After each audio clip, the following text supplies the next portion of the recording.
ICC champions trophy Bharat जीत चुकी है रोहित शर्मा की कप्तानी में।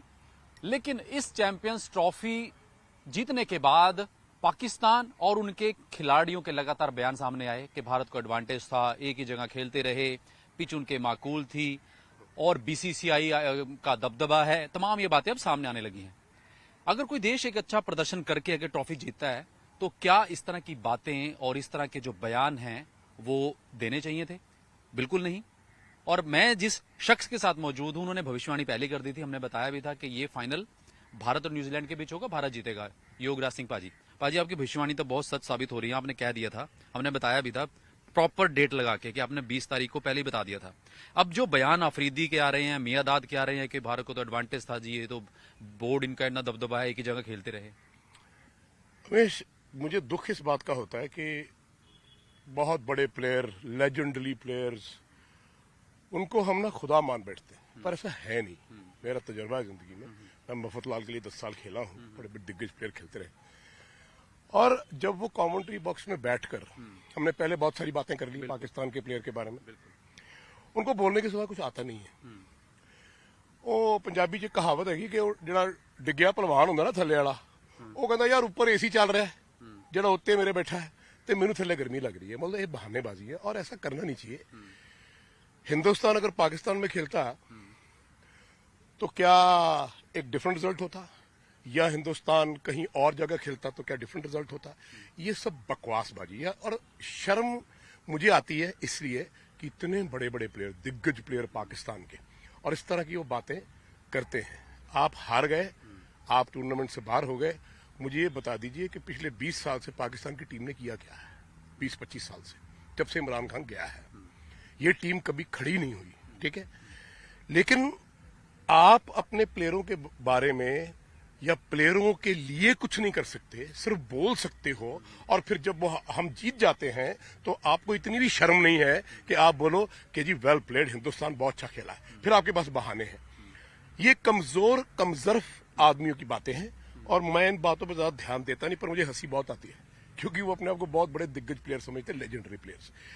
आई थिंक क्योंकि ये बात बाजी बाकी जैसे इंग्लैंड के थे नासिर हुसैन, उन्होंने कहा कि हाँ इंडिया तो एडवांटेज है। आर्थर डन बोले, ये चाहे इंग्लिश बोर्ड, इंग्लिश प्लेयर हो फॉर्मर, या बाकी प्लेयरों के मन में भी ये बातें आई कि जी इंडिया मतलब परफॉर्मेंस अच्छी हो गई, उस पर किसी का ध्यान नहीं है और सिर्फ बातें हैं।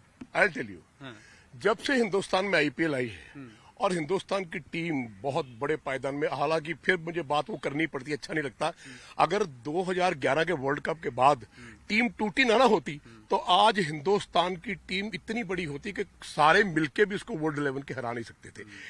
ये जेलसी फैक्टर है गोरों की, क्योंकि वो आज भी समझते हैं हमने हिंदुस्तान पर राज कर रहे हैं और ये स्लेव्स हैं। ये उनका कॉन्सेप्ट है, गेम में भी है। पाकिस्तान को ऐसा लगता है कि भाई हिंदुस्तान की जय जयकार हो रही है। अरे भाई मेहनत कर रहे हैं, प्लेयर्स बना रहे हैं। हमारा बीसीसीआई बोर्ड जो है वो जय शाह जी के नीचे इतने बड़े बड़े काम कर रहा है, सबको इतनी बड़ी चीजें मिल रही हैं। आप सबको जो पैसा मिल रहा है, इवन द रिटायर्ड प्लेयर्स, उनको पेंशन मिल रही है। मुझे 60,000 रुपए पेंशन मिलती है। तो अगर हम लोग अपने प्लेयरों का ख्याल रख रहे हैं, पास्ट एंड प्रेजेंट और फ्यूचर, आप लोग करो ना। आपके पास कुछ नहीं है, हमने अगर पैसा कमाया हमारे बोर्ड ने, तो हमारे बोर्ड ने मेहनत करी। हम आईपीएल लेके आए, तुम आईपीएल ले आते, इंग्लैंड वाले ले आते आईपीएल। आईसीसी तो उनका ही है ना, लेकिन उनके चेयरमैन तो जय शाह है ना। आपके पास इसलिए आप बोलते हो क्योंकि हमारी कंट्री हर जगह से तरक्की कर चुकी है, स्पोर्ट्स में, economically government is doing very well, everything is happening, और इंडिया आज एक फोर्स टू रेकन विद है। तो तब आपको ये जेलसी फैक्टर स्पोर्ट्स में भी आना चाहिए। पॉलिटिकल सिस्टम में तो है, तो ये स्पोर्ट्स में कैसे आ गया? सो इन सबको ऐसा लगता है कि हिंदुस्तान इतना राइज क्यों कर गया, भारत यहां तक क्यों है। मेरे को रात को मेरा ख्याल ये दीवारों में सर भी मार देंगे अपना, है ना, ये पाकिस्तान वाले या गोरे, ये सारे। लेकिन कुछ कंट्रीज वाले ऐसे हैं जो बड़ा अप्रिशिएट करते हैं। India played very well, south African ने कभी नहीं बोला, कोई और लोगों ने नहीं बोला। ये अंग्रेजों को और ये पाकिस्तानियों को ये आदत है। अरे भैया, तुम्हारा कुछ होने वाला नहीं है जब तक तुम्हारे ये दिग्गज प्लेयर कमेंटेटर में बैठ के केले खाते हैं ना सारे, ये केले खाने छोड़ दें, जाओ जाके अपने अपने देश के लिए कुछ करो, तो फिर उसके बाद मानेंगे। भारत के साथ खेलने का आप लोगों का अभी वो टाइम नहीं रहा। हमारी टीम बहुत बड़ी हो गई है। और ये भी बता दूं कि उमेश, शायद आपने देखा हो कि जो बेंच स्ट्रेंथ है हमारी इस वक्त, जो नहीं खेल रहे, अरे मैं कहता हूं अंग्रेजों तुम उनसे खेल लो, पाकिस्तान वाले तुम उनसे खेल लो, हम कहीं खेल लेते। बोलो कहां खेलना है? गावस्कर ने कहा भी है कि हमारी मैं कहा जहां मर्जी आ जाओ, जहां आपका दिल करता आ जाओ, लेकिन इस तरह की बातें मत करो। लोग हंसते हैं आप लोगों के ऊपर, लोग आपको बुरा भला कहते हैं। आपके देशवासी बोलते हैं कि योगराज सिंह हमें चाहिए। शायद गोरे भी कल को बोले यार योगराज को भेज दो, या योगराज जैसे प्लेयरों उनको भेज दो। राहुल द्राविड, दिलीप वेंगसरकर, करसुन गावरी, ABC, वीरेंद्र सहवाग, गौतम गंभीर। अरे कहां से? हम लोगों को क्रिकेट ने बहुत कुछ दिया, हम क्रिकेट को वापस दे रहे हैं। अरे तुम लोगों को, दिग्गजों को, पाकिस्तान वालों और अंग्रेज, तुम्हें क्रिकेट ने सब कुछ दिया, वरना तुम्हें कोई चौकीदार नहीं लगाता था। तुम इतनी तो शर्म कर लो कि जाओ जाके अपने अवाम में से एक क्रिकेटर निकाल के अपने देश को वर्ल्ड कप एक जिता के दिखा दो, फिर बात करना। पाजी आपने कहा बिल्कुल, क्योंकि इनका ये बात मैंने पहले भी करी। हाँ, आपने पहले भी कही थी। जब ये चैंपियंस ट्रॉफी हो रही थी, फाइनल हो रहा था, तो ये भी चीज देखने को मिली कि ये जो बाकी, चाहे पाकिस्तान समेत बाकी चीजें थी कि यार इंडिया ना जीते, न्यूजीलैंड जीत जाए, ये भी एक बात देखी हमने। मैंने कहा ना, यही तो बात हम कर रहे हैं। जेलसी फैक्टर है कि हिंदुस्तान के साथ आपका इशू है, क्योंकि आप पाकिस्तान में आपका कंट्री अलग हो गया। अरे भाई हमने तो किया नहीं। ये तुम अंग्रेजों से पूछो जो पार्टीशन आपकी करके गए, हमने तो हमें इंतजाम क्यों देते हो? और उन अंग्रेजों से पूछो जिसने 150 साल यहाँ पे 200 साल राज किया है। ये जेलसी है कि इंडिपेंडेंस इंडिया ने ले ली, फिर एक मुल्क अलग कर दिया हमने।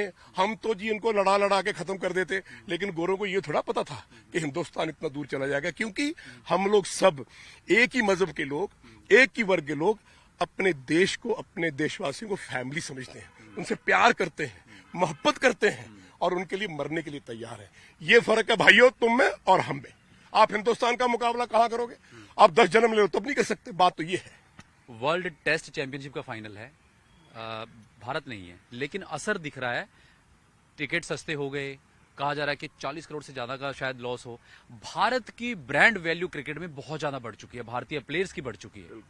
तो ये फैक्ट तो इनको समझना चाहिए ना कि जहां इंडिया की क्रिकेट, अपने हमारा एक सिस्टम बहुत अच्छा है, हमारा एक देखिए परफॉर्मेंस अप एंड डाउन हो सकती है, किंतु परंतु हो सकता है कि ये प्लेयर अच्छा नहीं कर रहा, वो अलग बात है। लेकिन इंडिया, भारतीय क्रिकेट की ब्रांड वैल्यू पूरे वर्ल्ड में सबसे अलग है, ये तो मानना पड़ेगा। ये क्यों है? क्योंकि हमने मेहनत करी है, सच्चे दिल से मेहनत करी है। जिन लोगों ने क्रिकेट खेली, युवराज जैसे लोग जो क्रिकेटर्स को अपने घर रख के खाना खिला के 6-6, 7-7 साल उनको अपने देश के लिए बना रहे हैं, उसने तो कुछ नहीं लेना।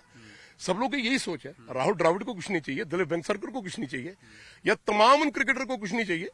ना उनको पैसे चाहिए, वो भी कमेंट्री कर सकते हैं, वो भी पैसे कमा सकते हैं, लेकिन नहीं, उनको ये है कि हम देश के लिए कुछ करें। इसलिए देश इतना बड़ा हुआ है, इसलिए स्पोर्ट्स, हमारी ब्रांड जो है इंडिया का, वो ऑल ओवर द वर्ल्ड है। और शायद एक बात मैं और बता दूं, ये हिंदुस्तान की वजह से ही क्रिकेट जो है दुनिया में प्रफुल्लित हो रही है भाई। वो ICC की वजह से नहीं हो रही। अगर जय शाह जी आज चेयरमैन है तो वो डिजर्व करते हैं, क्योंकि उन्होंने बोर्ड को कहां से कहां ले आए हैं। सो आई थिंक कि आप लोगों को, और जो अच्छा, जो चंगा पहलवान होगा ना, वो दूसरे ने अप्रिशिएट करता है, वेरी गुड यार, वेल डन उमेश, तुमने कमाल कर दिया है। और जो कमजोर होते हैं ना, कमजोर, जिनको बहाने सूझते हैं, जिनके पास पल्ले कुछ ना हो, तो वे कहेंगे ओ नहीं जी एदा तो नक खराब सी, यदि कान खराब सी, यदा फलाना, तो उनको ऐसे ही लगता है। अरे लानत है यार तुम पर। तुम उस देश को बजाय ताली बजा के कहने से वाह वाह वाह, गर्व है हमें कि भारत ने ये किया, आप लोग बैठ के कहीं ना कोई बात नकार लेते हो। ये भी आपको प्रॉब्लम होगी कि जय शाह जी चेयरमैन क्यों है? क्यों भाई, क्या बात, तुम बन जाते, तुम्हारे में जोर है, तुम बन जाओ। अगर हम, चलो आप जोर ही सही यार, साडा पट तकड़ा है, चल तुसी करो, आओ ना मैदान में, हमारे में जरूरत है तो हम करते हैं, तुम में जरूरत है तो कर लो। अच्छा पाजी, चैंपियंस ट्रॉफी खत्म होगी, रोहित शर्मा ने कह दिया कि अफवाहों में मत जाए, मैं कहीं नहीं जाने वाला हूं, रिटायर। आपने भी कहा था जब परफॉर्मेंस किंतु परंतु हुई, रोहित ने अब ऐलान कर दिया। आपको क्या लगता है कि देखिए वर्ल्ड कप भी T20 आने वाला है, 27 में फिर एक वर्ल्ड कप आने वाला है। अब रोहित को लेकर एक शंकाएं तो दूर हो गई बतौर कैप्टन, और जो फिटनेस पे सवाल कर रहे थे, मोटे मोटे शॉट रोहित के मोटे मोटे शॉट, मैं इसलिए कह रहा हूं कि मोटे मोटे शॉट थे उस दिन, छक्के। आप देखो, जिस आदमी के बारे में तमाम लोग बकवास करते हैं ना, ये प्लेयरों के बारे में, और रोहित शर्मा, जो उसने, मैंने क्या बोला था, Rohit will be my man, the man, my man. जो उसने बैटिंग करी, उसकी अकेले की बैटिंग एक साइड, सारी टीम की बैटिंग एक साइड, ठीक है, उसकी वो इनिंग एक साइड और सारे जहान की इनिंग्स एक साइड, ये उसकी क्लास है। हाँ, आप ये कह सकते हैं कि रोहित आपकी हमें 5 साल और जरूरत है यार, तो प्लीज आप अपने देश के लिए जरा और कुछ करें, आप फिटनेस करो, सब कुछ करो, उनके ऊपर 4 आदमी लगा दो, बोर्ड वाले लगा दें कि चल यार भाई उठे सुबह चलेंगे 10 किलोमीटर भागेंगे। उसकी इतनी बड़ी क्लास है कि अगर वो 40 साल तक चाहे ना 45 साल तक खेल सकता है। मैं ये बात से मानता हूं कि आपको डोमेस्टिक क्रिकेट खेलनी चाहिए, जितने आप खेलोगे उतने आप थ्रू आउट फिट रहोगे। पर आईसीसी का जो man of the match award किसको मिला फाइनल में? रोहित शर्मा को मिला। तो कभी भी जिंदगी में वो काम करना चाहिए जिस काम का आपको पता हो। अगर आपको क्रिकेट और फिटनेस के बारे में बात करनी है तो भैया आपने ये गेम या स्पोर्ट्स खेली हो तो बात करना, वैसे अपने गिरफ्तार में झांक के देखो कि तुम्हें शर्म आती है जब इतनी बातें आप करी हैं अपने प्लेयरों के बारे में। कभी भी जिंदगी में अपने प्लेयरों के बारे में नहीं कुछ बोलना, किसी के प्लेयर बारे में कुछ नहीं बोलना। हम तो पाकिस्तान के प्लेयरों के बारे में कुछ नहीं बोलते, उनका कसूर ही कोई नहीं। मैं कहता हूं उनका कसूर सिर्फ ये है, बदनसीबी ये है कि जितने भी दिग्गज खिलाड़ी हैं सब कमेंटेटर बॉक्स में बैठे हैं और अपने देश के लिए कुछ नहीं करते। सो आई थिंक रोहित शर्मा, फिर अब विराट आउट हो गया उस दिन, फिर क्या हो गया यार, उसने इतने रन्स किए, कॉम्बिनेशन चक्रवर्ती, उसने बॉल डाला, उसके साथ जो कुलदीप ने बॉल डाला, मैंने आपको बोला था। क्वेश्चन ये नहीं है कि मैंने बोला था, क्वेश्चन ये कि वो स्टडी की बात है कि आप कौन सी विकेट्स पे खेल रहे हो। तो आप क्या समझते हो अगर ये बोलर्स पाकिस्तान में बॉल डालते तो हो सकता है कोई 150 रन भी ना करती टीम। वहां अगर आप कहते हो बॉल स्पिन होता है जी, ये होता है जी, तो वहां पे बॉल करते तो कौन खेलता है इनको।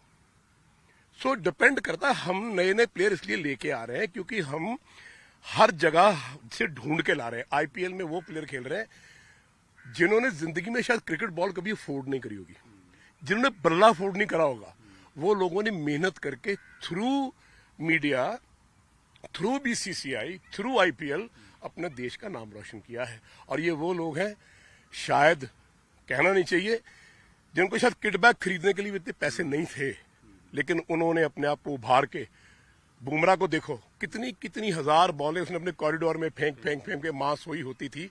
तो आप क्या समझते हो कि ये किसके लिए है? कि मुझे कुछ बनना है।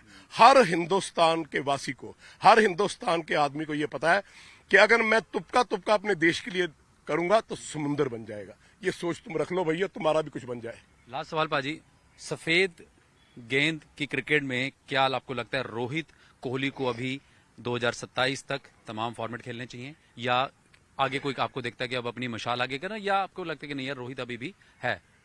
उमेश जी, 2020 में मैं समझता हूं कि एक नई टीम आपकी बन सकती है, एक डिफरेंट एस्पेक्ट हो सकता है T20 के लिए, क्योंकि हमारे पास वो प्लेयर हैं, जायसवाल है, अपने पास अभिषेक है, सूर्य कुमार यादव है, वो एक टीम बन सकती है। वो टीम को आप अलग कर दिए, जैसे T20 वर्ल्ड कप हुआ था तो 6-7 प्लेयर तो सारे छोड़ के चले गए थे कि नहीं यार अभी यंगस्टर, तो धोनी को वो यंग साइड मिली थी जो कि सारे मैच्योर्ड हो चुके थे। सो आई फील कि T20 की एक अलग टीम हो सकती है, उसमें रोहित शर्मा और विराट शायद ना हो तो इट्स ओके, पर आई थिंक वनडे और टेस्ट क्रिकेट ये दोनों की हमें बहुत जरूरत है टीम में, क्योंकि अगर हम एकदम छोड़ के चले जाएंगे ना और तो फिर टीम हमारी गिर जाएगी, क्योंकि उनको संभालने वाला कोई नहीं है। सो ये दो को मैं समझता हूँ पेरेंट्स हैं, एल्डरली पेरेंट्स होते हैं ना, जैसे बुजुर्ग होते हैं घर में, हमारे माँ बाप होते हैं, इनकी बहुत जरूरत है अभी क्रिकेट को संभालने के लिए। फिर आहिस्ता आहिस्ता 1, 2, 3 साल 2007 के वर्ल्ड तक दोनों को रहना चाहिए, 2027 वर्ल्ड कप। चलिए बहुत बहुत शुक्रिया भाई, थैंक यू। तो ये थे योगराज सिंह। फिर से पहले पाकिस्तान को और तमाम देशों को कहा कि आप परफॉर्मेंस कीजिए, नुक्ताचीनी करने का कोई फायदा नहीं, और प्लस है कि अब रोहित और विराट का रोल इंपॉर्टेंट है, 2027 तक इनको बने रहना चाहिए टेस्ट के लिए और वनडे के लिए। भारत जो है वो क्रिकेट का सिरमौर है, मेहनत से आगे बढ़े। वीडियो जर्नलिस्ट विनोद के साथ उमेश शर्मा, न्यूज़ 18 चंडीगढ़।